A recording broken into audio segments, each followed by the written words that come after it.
Good morning, children. We have already finished our first lesson. Now let us see the second lesson, that is the poem in the 9th class English. See, what is the name of the poem? The Duck and the Kangaroo. The duck and the kangaroo. So these are the two animals here in this poem. So the poet is Edward Lear. You see, Edward Lear. He was born in 1812 and died in 1888. He is a famous draftsman, and that means he used to make drawings, and very childhood onwards he used to be very having some health problems. But he could not do well in his studies, and small business in such a way he did. But later on he became a writer, fictional writer, everything, and he just some nonsense writing. He was famous in the nonsense writing. This poem is a light touch of humor. So I have already said you that this unit deals with the humor. So here also there is some humor in this poem. So let me read the first stanza first. Said the duck to the kangaroo. Said the duck to the kangaroo. Good gracious, how you hop. Good gracious, how you hop. Over the fields and the water too. Over the fields and the water too. As if you would never stop. As if you would never stop. My life is a bore in this nasty pond. My life is a bore in this nasty pond. And I long to go out in the world beyond. And I long to go out in the world beyond. I wish I could hop like you. I wish I could hop like you, said the duck to the kangaroo. Here in this poem, we have two characters, only two characters. That is, one is the duck and another one is the kangaroo. So these two are good friends. Do you know where does the duck live? The duck lives in the pond. So he himself says that it's a nasty pond. Nasty means dirty pond. And by the side of it, on the banks of that pond, so the kangaroo used to live, and they both were good friends. One day the duck was asking kangaroo, so that I was feeling, good gracious, how you hop. So it was admiring the kangaroo, because the kangaroo, do you know the walking of kangaroo? Does it walk like this? No, it hops, means jumps like this. So good gracious, really, how you hop, how you hop. We should pronounce it like hop, not hope. So hop, how you hop. So as it seems that you never stop. It seems that you are continuously hopping, continuously moving on. See my life, I am feeling bored in this nasty pond. Always I just want to be here only. You can go here and there around the world. You can go to the world and you can see many places in the world, in and around the world. But my life is bored only in this nasty pond. I have to be in this nasty pond only. So really you are very lucky, he said. And next one, that's the meaning of the first stanza. Next, please give me a ride on your back. Please give me a ride on your back, said the duck to the kangaroo. And I would sit quite still and say nothing but quack. I would sit quite still and say nothing but quack. The whole of the long day through. The whole of the long day through. And we would go to the Dee and the Jolly Bolly. And we would go to the Dee and the Jolly Bolly. Over the land and over the sea. Over the land and over the sea. Please take me a ride, oh do. Please take me a ride, oh do, said the duck to the kangaroo. Here the duck was asking his friend. First of all, in the first stanza, he praised his friend. That, boy, you could hop very lucky, you are very lucky. You could hop and you can go wherever you like. I wish I also could hop like you, but I cannot.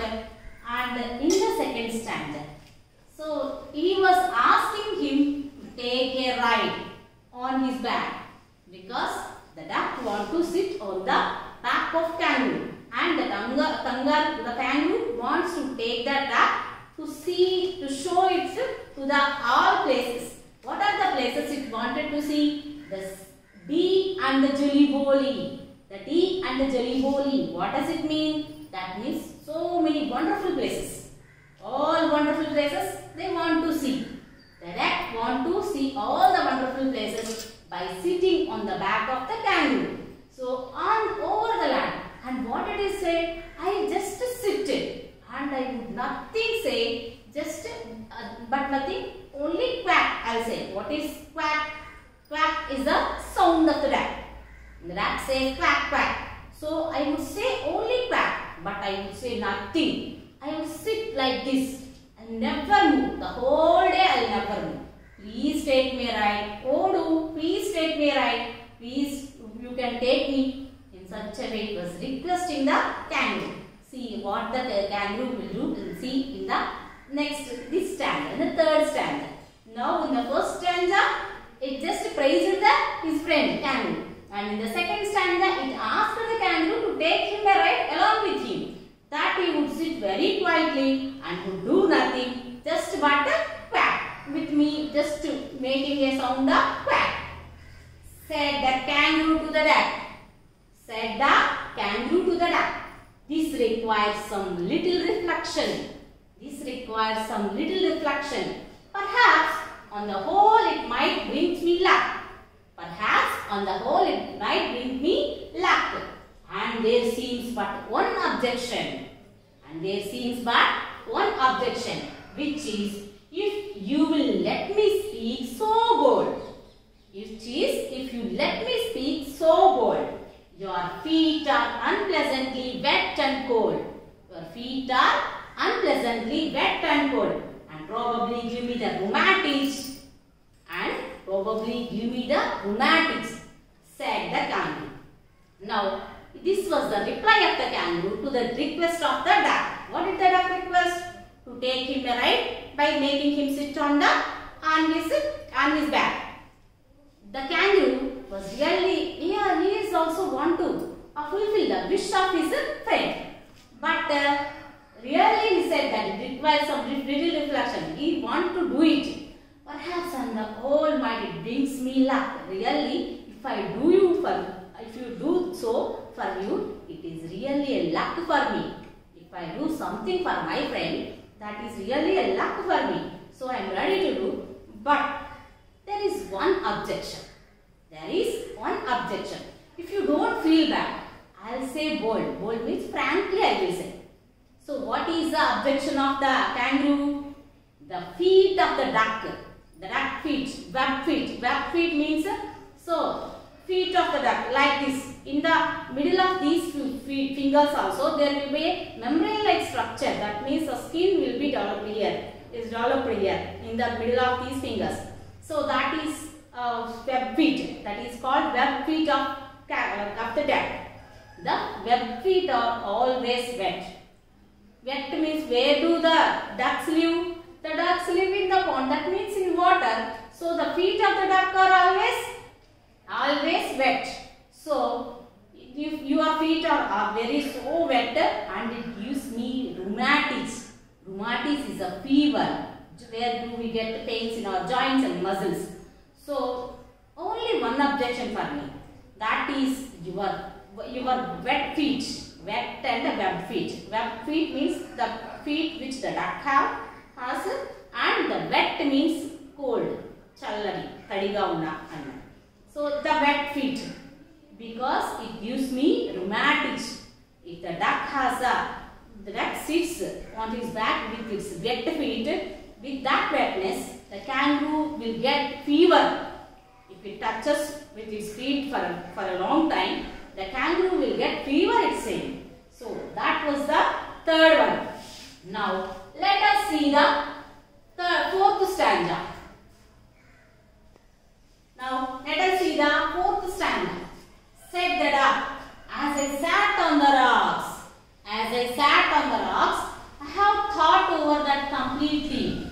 As I sat on the rocks, I have thought over that completely.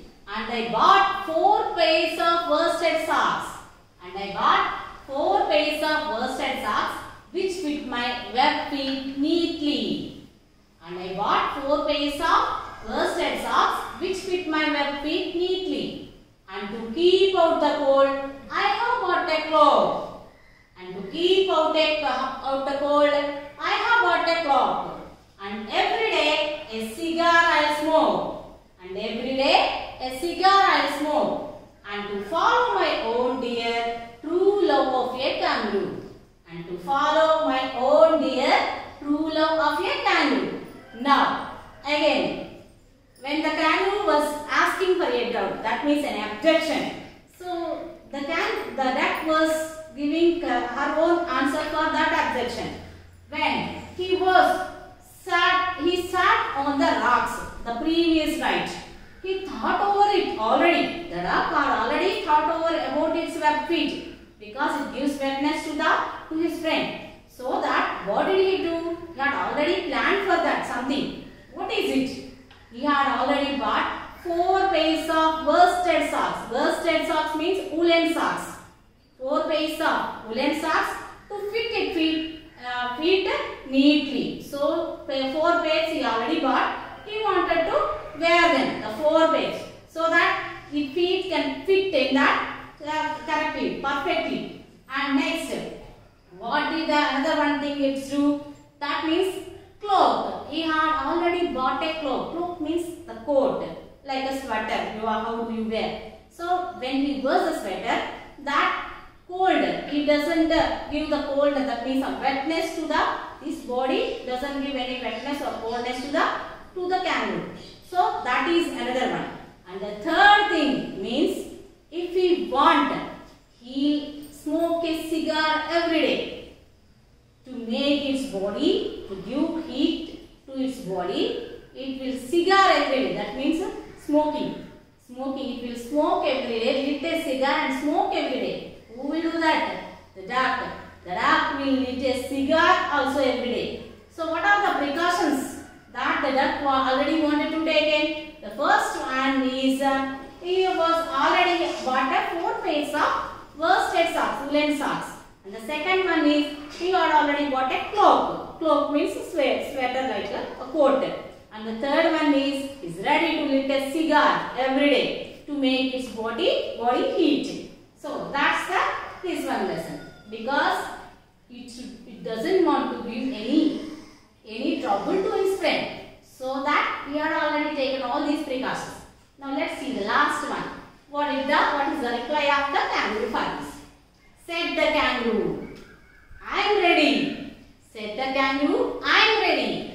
All in the moonlight paid. All in the moonlight paid. But to balance me well, dear duck, sit steady. But to balance me well, dear duck, sit steady. And quite at the end of my tail. And quite at the end of my tail.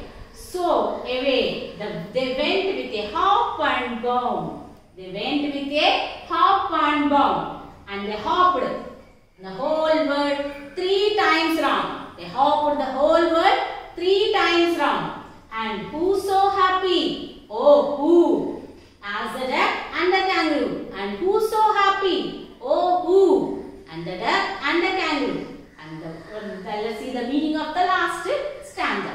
Now, the kangaroo said, okay then, I don't have any objection. If you are already ready to take every precaution for that, I have no objection at all. So, sit at the end of my tail and make it quite balanced to it. So, let me have a balance to it. So, sit at the end of my tail. I don't have any objection. So let us start our journey. And when the moonlight paled, when does the moonlight come? The moonlight comes in the night.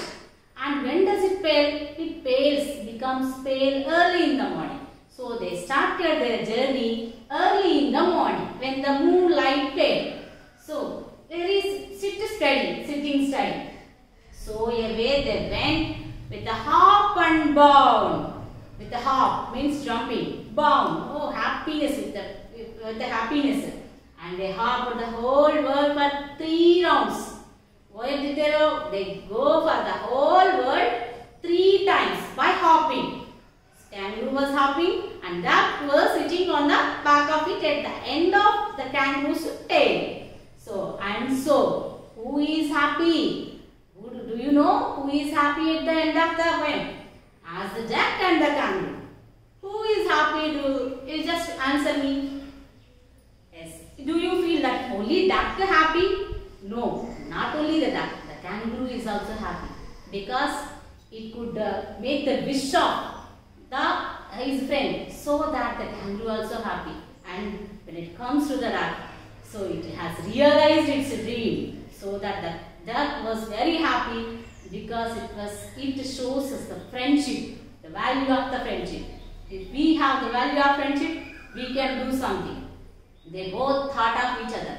The duck did not think, asked her, but he has taken so many precautions not to give trouble to his friend. And the kangaroo, even though he has some trouble by taking it, he did not say no. He said that only one objection, that too, if you don't feel bad, I will say that objection. So finally, both helped each other and both around the world for 3 times. How many times? 3 times. And what are the places they have seen? The Dee and the Jolly Bowling, means all wonderful places in the world. They have seen the all wonderful places and they both were happy at the end of the poem. So that's the end of the poem. I think you like this poem very well. Thank you children. Thank you.